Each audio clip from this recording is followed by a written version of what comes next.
श्री वृंदावन धाम में आयोजित मां रहकुला कमेटी बघेल समाज द्वारा भव्य धार्मिक यात्रा एवं अखंड रामायण पाठ के दौरान भव्य तीर्थ दर्शन रहकुला कमेटी द्वारा बघेल समाज को कराए गए हैं, जहां पर गोवर्धन गिरिराज भगवान की परिक्रमा भी लगाई गई है।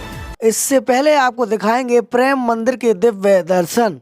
देखिए खास रिपोर्ट।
इस समय आपके जन अदालत न्यूज़ का सीधा लाइव आप देख रहे हैं। इस समय हम गोवर्धन पर्वत की परिक्रमा कर रहे हैं और इस परिक्रमा को पूरा करने के लिए जो हमारे आज के रथ वाहक हैं उनसे बात करेंगे कि यहाँ राधा कुंड की क्या महिमा है।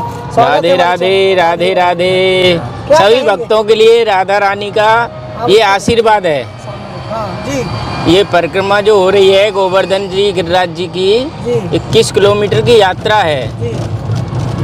इसमें बहुत सारे भक्त लोग आते रहते हैं, मैं ऐसी तरीके से आता रहता हूँ, तो मुझे भी बड़ा आनंद आता है क्योंकि वो लोग भी खुश होते हैं और मुझे भी आनंद मिलता है। जो अभी मेरा नाम मनोज केवट। अच्छा, मनोज केवट जी। जी बिल्कुल। आपका गोवर्धन की पर्वत की परिक्रमा करते हैं जी, किस प्रकार का क्या क्या लाभ होता है और गोवर्धन पर्वत की कब से महत्व बढ़ा है, इसका क्या कहेंगे आप? ये श्री कृष्ण भगवान ने ये पर्वत को धारण किया कन्नी उंगली पे, 7 दिन और 7 रात इनको धारण करके रखा।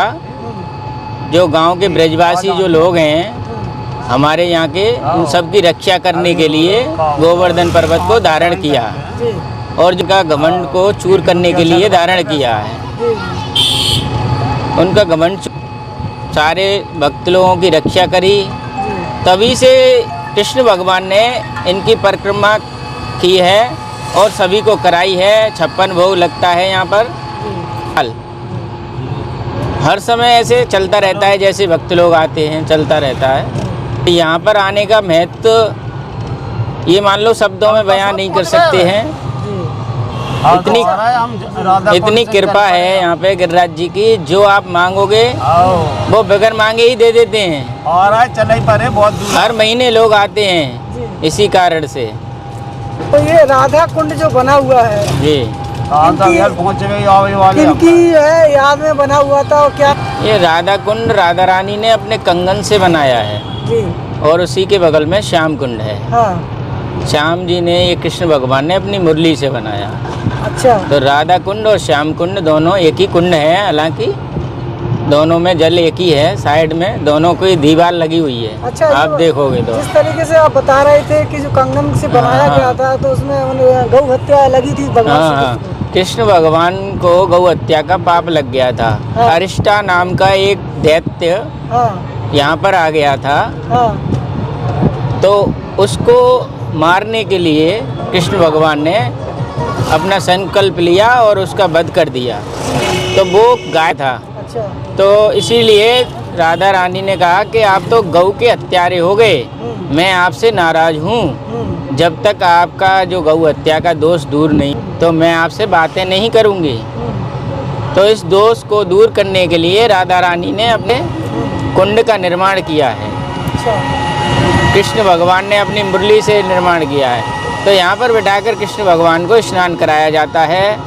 ये जो दीपावली से 8 दिन पहले अघोई अष्टमी उसी दिन स्नान होता है, आज भी होता है। रात को 12 बजे से 4 बजे तक स्नान करते हैं लोग, उसमें अपनी मनोकामना की पूर्ति करने के लिए। इसी कुंड में? हाँ जी। इसमें अपनी कोई संतान नहीं हो रही हो, किसी को कोई बेचारा दुखी है, कोई सुनवाई नहीं है, तो राधा रानी की कृपा से हो जाता है। अच्छा। और व्रत रहते हैं, अपना पति पत्नी दिन में व्रत रहते हैं और रात को स्नान करते हैं। फिर 1 साल बाद उनका जब पूरा हो जाता है फिर दोबारा आता है। अच्छा। पूजा होती है। तो गिरिराज जी परिक्रमा लोग करते हैं, तो अगर फल की उचित फल लेना है तो कितने समय तक आना चाहिए, कितनी बार का आने का प्रावधान है, क्या है? ये प्रभु जी फल लेने का महत्व नहीं है जी। ये अपने भाव का महत्व है जी। अगर इंसान चाहे तो सब कुछ है, नहीं गिरिराज जी की कृपा इतनी है कि मांगने की ज़रूरत नहीं है और यहाँ आते रहने की ही महिमा है। जितना आप आओगे हाजिरी लगती रहेगी तो आपका आनंद होता रहेगा। किसी चीज़ की मांगने की आवश्यकता नहीं होगी, क्योंकि आप इनके ऊपर हो, आप इनके चरणों में आ गए तो इनको सोचना है। फिर हमें नहीं सोचना है कि ये चाहिए वो चाहिए, फिर ये इनको सोचना है कि हमारा भक्त डेली हमारी परिक्रमा कर रहा है, हमारी हाजिरी लगा रहा है, तो एक बाप के समान अपने बच्चे की रक्षा करने के लिए ये तत्पर रहते हैं। ताकि हर कोई पहले राधे राधे बोलता है जी। तो राधे को प्रथम दिया गया, भगवान श्री कृष्ण को द्वितीय स्थान पर दिया गया है। नहीं ऐसा नहीं है, लेकिन जो ब्रजमंडल है इसमें राधा रानी की सरकार चलती है, उनको ही दिया गया है अधिकार। राधा रानी की कृपा के बगैर एक भक्त क्या एक तनका भी ब्रजमंडल के अंदर प्रवेश नहीं कर सकता है। इसलिए राधा रानी का नाम जरूरी है और राधा रानी का नाम जपने से ही कृष्ण भगवान को पाया जा सकता है। इसी कारण में राधा राधा सभी लोग कहते हैं। यहाँ ये आपने अभी दर्शन जो किया है ये मानसी गंगा है। कृष्ण भगवान ने जो अपने मन से प्रकट किया है इनको, गंगा जी को गिरिराज जी की पूजा के लिए, गंगा जल के लिए यहाँ अपने मन से स्मरण करके इनको बुलाया है गंगा जी को। ये कुंड है यहाँ पे गंगा जी का। तो यहाँ पर क्या होता है, इनकी महिमा ये है कि जैसे जो यात्री आते हैं पैदल यात्रा करते हैं तो थक जाते हैं। 21 किलोमीटर का राउंड बहुत बड़ा होता है, तो थकने के बाद क्या है इसमें हाथ पैर धोते हैं, कोई स्नान करता है तो उनकी थकान उतर जाती है। अच्छा। इसकी ये महत्वता है। आप कभी भी आएंगे महसूस करना, जब आप थक के चूर होंगे और इसमें पैर डालते ही, पैर हाथ धोते ही आपको ऐसा लगेगा कि बिल्कुल थकान उतर गई हमारी, कोई परिक्रमा हमने नहीं की है। तो बहुत अच्छा लगता है। इनका उद्गम क्यों कराया था भगवान श्री कृष्ण ने? कृष्ण भगवान को पूजा करनी थी गिरिराज जी की, तो यहाँ पे मानसी गंगा जी का ही जल नहीं था, बाकी यमुना जी हैं, सब है यहाँ, तो गंगा जी का स्मरण करके उनकी पूजा करवाई, गंगा जी को यहाँ बुलाया गया। तो जब हम गिरिराज जी की परिक्रमा करते हैं तो कौन कौन से मंदिरों के हमें दर्शन करना आवश्यक है? ये जो 7 कोस में 21 किलोमीटर में मेन मंदिर हैं, जैसे कि पूछरी का लोटा है, जतीपुरा मुखारबिंद है, राधा कुंड श्याम कुंड है, मानसी गंगा है और बीच में कुसुम सरोवर आता है। ये मेन 4-5 पॉइंट जरूरी हैं, अति आवश्यक हैं, क्योंकि इनके दर्शन के बगैर परिक्रमा अधूरी है। इनको दर्शन करना अवश्य चाहिए। जो भी यात्री आ रहे हैं अपने प्रेम भाव से दर्शन करें। और देखो किसी की बात, अपना ध्यान स्वयं रखें, क्योंकि आपको पता है पूरे ब्रजमंडल में थोड़ा छलिया टाइप कहने में अच्छा कि हम लोग ब्रजवासी हैं। आप अपनी सुरक्षा खुद करें। धन्यवाद। धन्यवाद। राधे राधे राधे राधे। क्या नाम है मार्ग साहब? मनीराम बघेल। मनीराम बघेल जी, रेगुलर कमेटी द्वारा आपको गोवर्धन की यात्रा कराई जा रही है। जी कैसा अनुभव लगा? बहुत ही अच्छा अनुभव, स्वर्ग का आनंद ले रहे हैं। कितनी वर्ष की आयु होगी? मेरी 71। गोवर्धन की पर्वत की परिक्रमा कितनी बार लगाई आपने अपने जीवन में? मैं ये दूसरी बार, पहली बार। जी परिक्रमा करने का क्या महत्व समझते हैं आप? परिक्रमा का महत्व, सबसे बड़ा महत्व परिक्रमा का ही है, क्योंकि बाहर से जैसे अपने शरीर का आवरण है और अंदर जैसे भगवान है, तो वो भगवान तो वैसे ही इधर अंदर हैं गोवर्धन जी महाराज, और परिक्रमा लगाना अपना उसी तरह से कर्तव्य है जैसे अपन शरीर के आंतरिक अंगों को ढके रहते हैं, तो उसमें भगवान का वास रहता है आत्मा में।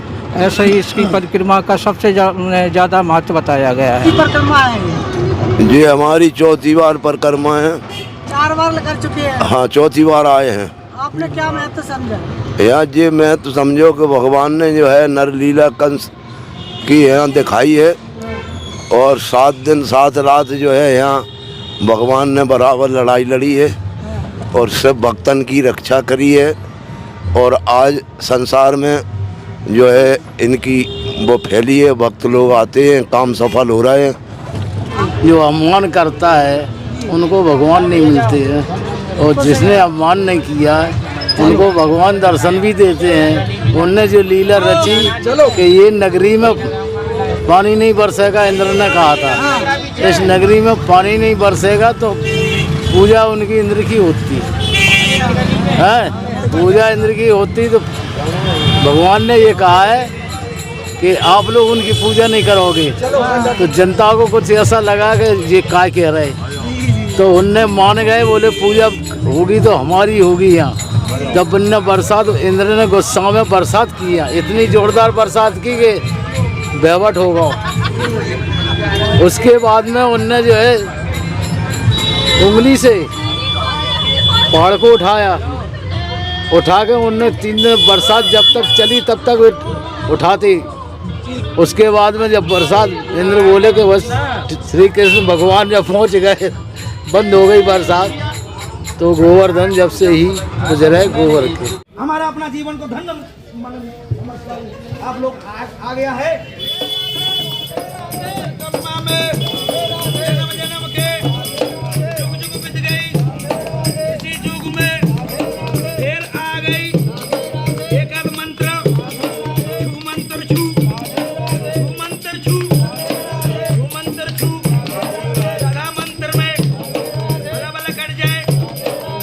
भैया पाल, इतने मुकाम पर आप पहुँचे हैं और हमारे समाज को आप जो दिखा रहे हैं, वो इसके लिए मैं तहे दिल से, आत्मा से आपका आभारी हूँ। बहुत पहले से देख रहा हूँ। रही बात रहकोला कमेटी की, जो ये कार्य कर रहे हैं बहुत ही सराहनीय कार्य है। मैं पहली बार आया हूँ रहकोला कमेटी में। खजांची दद्दा ने हमें फ़ोन लगाया, बोले आप आ जाओ। तो मैं इसके लिए, जो उनका काम है समाज को जोड़ना, समाज को धर्म की ओर अग्रसित करना, मैं युवा होने के नाते केवल एक ही बात कहना चाहूँगा कि बच्चों को पढ़ाने के साथ साथ धर्म के प्रति जागरूक करना भी हमारा परम कर्तव्य है। कहीं ना कहीं आज की सभ्यता हिंदू संस्कृति को जोड़ने की है। बागेश्वर बाबा जी हों, अनुरुद्धाचार्य हों, या देवकीनंदन ठाकुर हों, या जो भी धर्म गुरु हैं, जो भी धर्म का प्रचार कर रहे हैं, एक तरफ मुस्लिम समुदाय की कट्टरपंथी फैल रही है, तो कहीं ना कहीं इस बहाने से हिंदू धर्म मजबूत हो रहा है। हाँ, मजबूत करना भी चाहिए। हमारा धर्म है, हमें अपने सनातन धर्म को आगे ले जाना चाहिए। हमें अपने जो हमारा सनातन धर्म है उसका प्रचार प्रसार और ताकत से, पूरी ताकत से एकजुट होकर के हमें अपने सनातन धर्म को आगे ले जाना चाहिए। सनातन धर्म को आगे ले जाना चाहिए। क्या परिचय है आपका? मैं वीरपाल सिंह और पंचायत सचिव ग्राम पंचायत ककरौली, विकासखंड नदीगांव जालौन से हूँ जी। तो कहीं ना कहीं मध्य प्रदेश और उत्तर प्रदेश को जोड़ने का काम किया है रहकुला कमेटी ने। ये बड़ा समुदाय बनने जा रहा है। बात है, क्योंकि जो धर्म के प्रति धन खर्च किया जाता है वो धन खर्च नहीं हो रहा, वो हमारा बढ़ रहा है। जो काम हमारे दादा बोल रहे थे कि उस समय पैसे की भी ज़रूरत है। पैसा हर कोई कमा लेता है, लेकिन इसको कैसे सदुपयोग करना है इसका हम जो नई युवा पीढ़ी है उसको ज़्यादा ज्ञान नहीं है। लेकिन जो प्रचार उन्होंने किया है, जो जागृति दिलाई है, उसके लिए बहुत बहुत धन्यवाद इस रहकुला कमेटी को, पाल समाज को और आप जैसे वो पत्रकार बंधु जो हमारी आवाज़ को आगे तक ले जाएंगे। बहुत बहुत धन्यवाद। बिल्कुल, तो कहीं ना कहीं हमारा भी यही उद्देश्य था कि हम धर्म से भी आगे बढ़े, राजनीति से भी आगे बढ़े, शिक्षा से भी आगे बढ़े, और धर्म से ही सामाजिक और राजनीतिक रूप से हम मजबूत बन सकते हैं। जुड़े रहिए हमारे साथ। नमस्कार, धन्यवाद।